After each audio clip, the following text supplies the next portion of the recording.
Hello दोस्तों, मैं हूं आपका दोस्त एडवोकेट शिवेंद्र प्रताप सिंह। आज हम बात करेंगे कि 498A अर्थात दहेज के मामले में जो इन्वेस्टिगेशन ऑफिसर होता है अर्थात आईओ होता है वो आपके केस में क्या गलती करता है और उसका फ़ायदा आपको कैसे उठाना चाहिए। और साथ ही साथ 498A ही नहीं, कोई भी मामला हो, अगर आपके खिलाफ़ किसी भी प्रकार का कोई भी मामला, आपराधिक मामला दर्ज है किसी भी थाने में अर्थात संबंधित थाने में, तो आपको उसमें लाभ कैसे लेना चाहिए, इसके बारे में आज हम विस्तार से बात करने वाले हैं। सबसे पहले तो आप ये समझिए कि अगर आप हमारे चैनल पे नए आए हैं तो चैनल को सब्सक्राइब कर लीजिए और बेल आइकन को ज़रूर प्रेस कर लीजिए ताकि आपको किसी भी लीगल वे में आपको जानकारी चाहिए, लीगल सब्जेक्ट पे जानकारी चाहिए तो आपको आसानी से मिल सके। चलिए शुरू करते हैं कि अगर 498 स्पेशल मैं बताने चल रहा हूँ कि 498A का मामला है और वो उसमें दरोगा क्या गलती कर देता है। अक्सर आपने देखा होगा कि मामले में जो लॉ कहता है कि 60 से 90 दिन में चार्जशीट फाइल हो जानी चाहिए किसी भी मामले में। तो अब अगर चार्जशीट में गलती पहले सबसे शुरू में स्टार्टिंग में ही गलतियां स्टार्ट हो जाती हैं कि मैं 90% केसों में गारंटी के साथ कहता हूं, दहेज के मामलों में 90% केसों में चार्जशीट 3 महीने में फाइल नहीं होती है। अगर मेरा कहना गलत है तो आप कमेंट करके ज़रूर बताइएगा, और अगर मेरा कहना सही है कि अक्सर केसों में 3 महीने तक कोई चार्जशीट फाइल नहीं होती है तो कमेंट करके ज़रूर बताइएगा कि सर बिल्कुल सही आपने कहा है।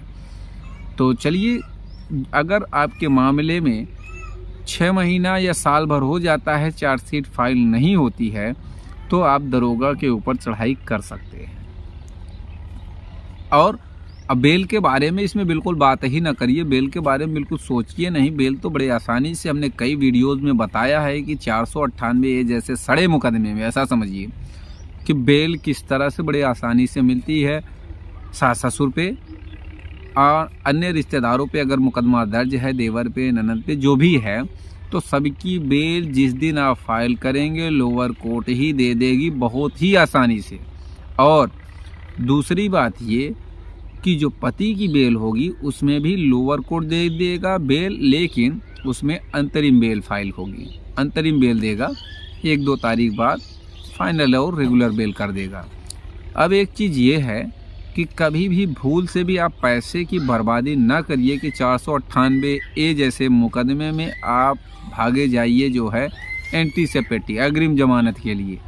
ये बिल्कुल गलती ना करिए, क्योंकि जिस मामले में ऑलरेडी आपको खड़े खड़े जमानत मिल जाएगी, ले लेंगे, तो उसमें आपको एंटीसिपेटी फाइल करने की क्या, दुनिया भर के पैसे बर्बाद करने की ज़रूरत है क्या इसमें।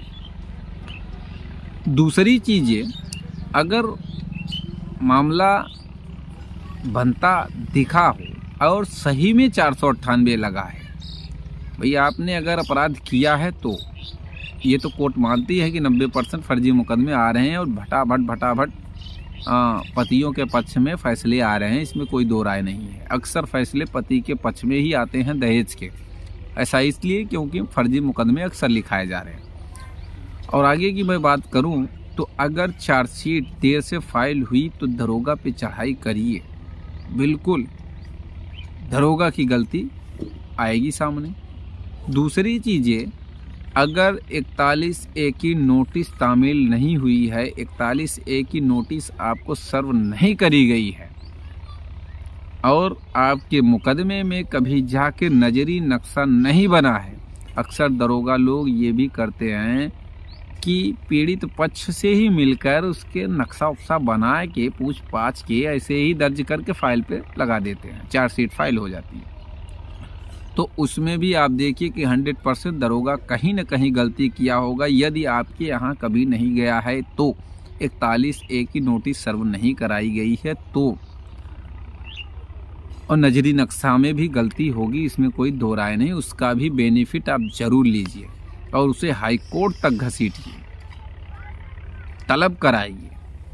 तो जो ऐसे मामलों को तूल पकड़ाते हैं, अक्सर लोगों में आपने देखा होगा, दरोगा लोग का काम क्या होता है, फटाफट फ़ोन करना स्टार्ट करते हैं, भाई आके मिल लो, ये है वो है, ऐसा है वैसा है, सेटलमेंट करा देते हैं, यहीं से ख़त्म करा देते हैं। और या फिर जब बात नहीं बनती दिखती है तो भाई ठीक है, ज़्यादा लोगों का है, मैं नाम काट दूँगा, और नाम काटने के नाम पे एक आदमी का 10,000 20,000 इस तरह से जो जैसी पार्टी है दुनिया भर के पैसे के डिमांड करते हैं और पैसा लेते भी। इससे नकारा नहीं जा सकता है। और ऐसे लालची दरोगा, भाई सब दरोगा तो ऐसे होते नहीं हैं, बहुत से ऐसे लोग होते हैं बाकायदे इन्वेस्टिगेट करते हैं, जो दोषी है या नहीं है, जो पाया जाता है उसी के खिलाफ चार्जशीट में नाम भेजते हैं, बाकी को नाम काट दिया जाता है। ऐसे भी दरोगा हैं जो तारीफ़ योग्य हैं, कई हमारे मित्र हैं ऐसे दरोगा हैं। भाई एक दरोगा जी हमारे मित्र हैं शशिकांत, एक हमारे जो है दरोगा जी हैं वीरेंद्र कुशवाहा। इस तरीके से कई ऐसे दरोगा हैं कि भाई किसी का चूँकि पर्सनल व्यक्तिगत नाम नहीं लेना चाहिए, लेकिन हमने ये नहीं बताया कि कौन से थाने पे हैं, कहाँ पे हैं, इसलिए कोई बात नहीं है। लेकिन जो तारीफ़ योग्य है बिल्कुल बताया भी जा सकता है, कोई बुराई नहीं है।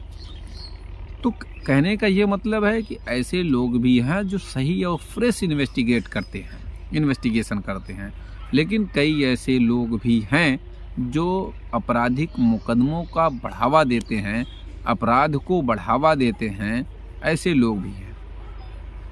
तो अगर 498 ऐसे आप पीड़ित हैं तो इसमें कोई टेंशन की बात नहीं है।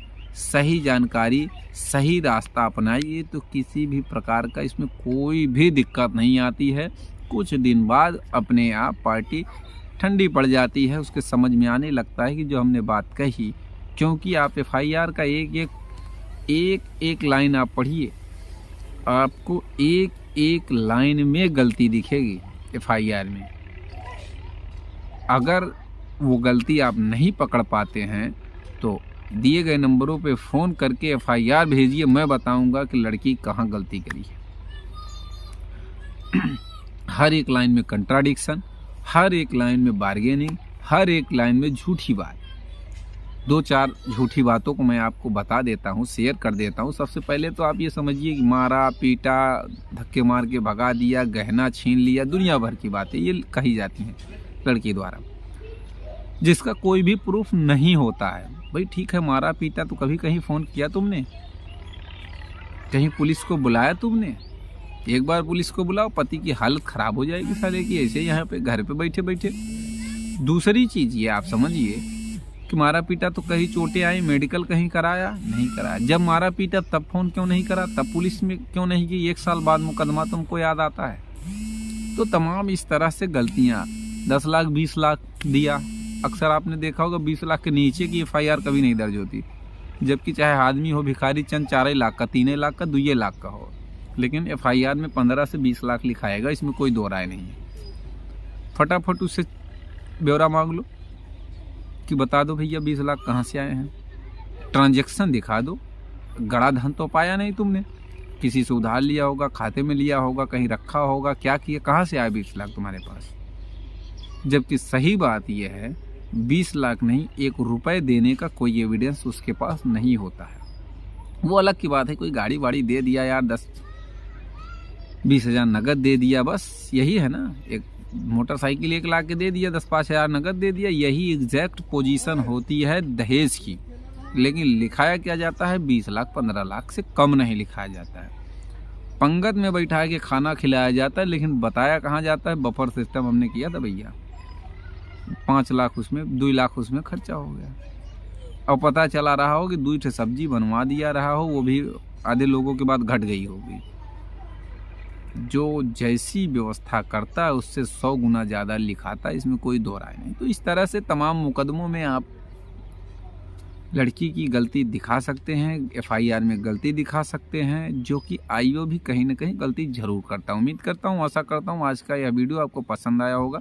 अगर वीडियो पसंद आया तो वीडियो को लाइक करिए, शेयर करिए। यूट्यूब चैनल SB 72 कानून पे अगर आज को जरूर सब्सक्राइब करिए।